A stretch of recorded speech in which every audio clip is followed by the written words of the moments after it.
ជំរាបសួរបងប្អូនទាំងគ្នាបាទនៅក្នុងវីដេអូនេះគឺយើងនឹងសិក្សាអំពីពាក្យនិងឃ្លាភាសាចិនដែលយើងប្រើប្រាស់ប្រចាំថ្ងៃឃ្លាទី1គឺ我跟你说多少遍了我跟你គឺមានន័យថាខ្ញុំជាមួយអ្នក说មានន័យថានិយាយ多少遍គឺមានន័យថាប្រមាណលើកឬក៏ប្រមាណដង我跟你说多少遍了គឺមានន័យថាតើខ្ញុំបាននិយាយប្រាប់អ្នកហ្នឹងប្រមាណដងអី我跟你说多少遍了តើខ្ញុំបាននិយាយប្រាប់អ្នកប្រមាណដងហើយ我有一件事想跟你说我有一件事គឺមានន័យថាខ្ញុំមានរឿងមួយឬក៏ខ្ញុំមាននៅបញ្ហាមួយ想ចង់跟你说និយាយជាមួយអ្នកឬក៏ប្រាប់អ្នក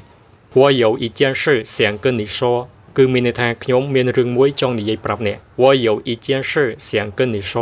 ខ្ញុំមានរឿងមួយចង់និយាយប្រាប់អ្នក你最近怎么样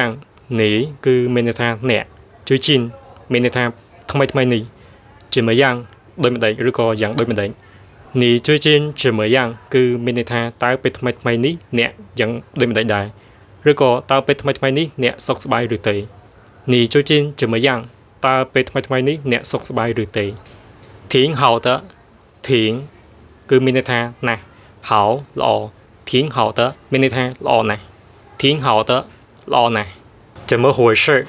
怎么回事គឺមានន័យថាតើមានរឿងអ្វីកើតឡើង怎么回事តើមានរឿងអ្វីកើតឡើង怎么可能怎么គឺមានន័យថាដូចម្ដេច可能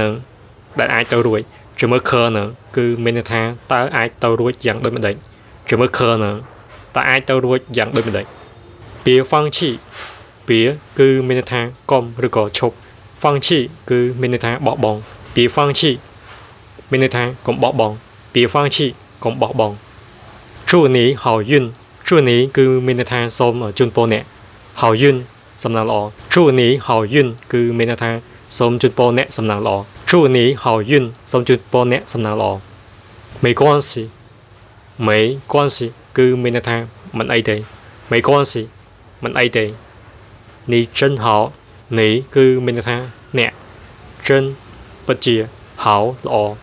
你真好មានន័យថាអ្នកពិតជាមានចិត្តល្អណាស់你真好អ្នកពិតជាមានចិត្តល្អណាស់我理解对了吗我គឺមានន័យថាខ្ញុំ理解គឺមានន័យថាយល់对មានន័យថាត្រឹមត្រូវម៉ាឬទេ我理解对了吗មានន័យថាតើខ្ញុំយល់ត្រូវឬទេ我理解对了吗តើខ្ញុំយល់ត្រូវឬទេ我去超市我គឺមានន័យថាខ្ញុំ去មានន័យថាទៅ超市